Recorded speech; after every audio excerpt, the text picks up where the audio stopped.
Of persons with disabilities, tulikuwa tu tunasema ya kwamba tunataka hii financial bill iweze kuprotect all the tax exemption benefits of persons with disabilities.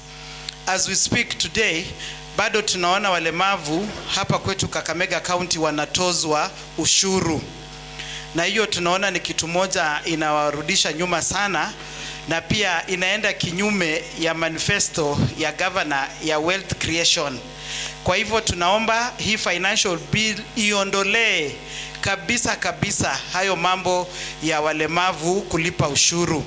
Na kusisitiza hayo, pia tumetengeza memorandum yetu ambayo tunaomba County Assembly ya Kakamega iweze kufuatilia na kuhakikisha ya kwamba mambo ambayo tumeandika pale, yakiwemo mambo pia na assistive technology, yanaweza kutiliwa manani sana.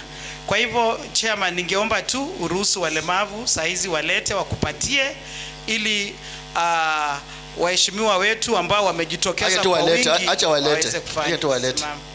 Petition they want to hand off officially. Ya kwamba sisi ndio fighters wa walemavu wetu, na budget committee na finance committee tumai kutana one time, nakumbuka vizuri waheshimiwa, and we were looking for a way that mnaweza tusaidia. You really tried and we thank you for that.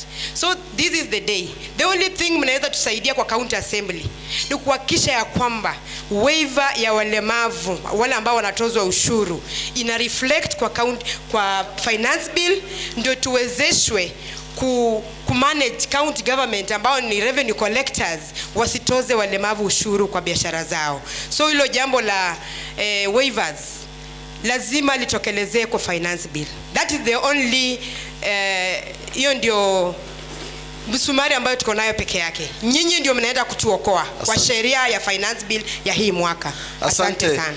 Okay, mimi disability WT nilikuwa nataka kusema nyumba ziliangushwa ya kwamba watachenga nyumba zingine. Tulikuwa tumefungua hata business, lakini tangu wapomoe hatujapata nafasi, hatuchajengewa nyumba zingine. Tafadhali tunaomba serikali yetu mtuangalie hapo mahali, mrudishe containers kwa barabara tupate nafasi ya kufanyia kazi.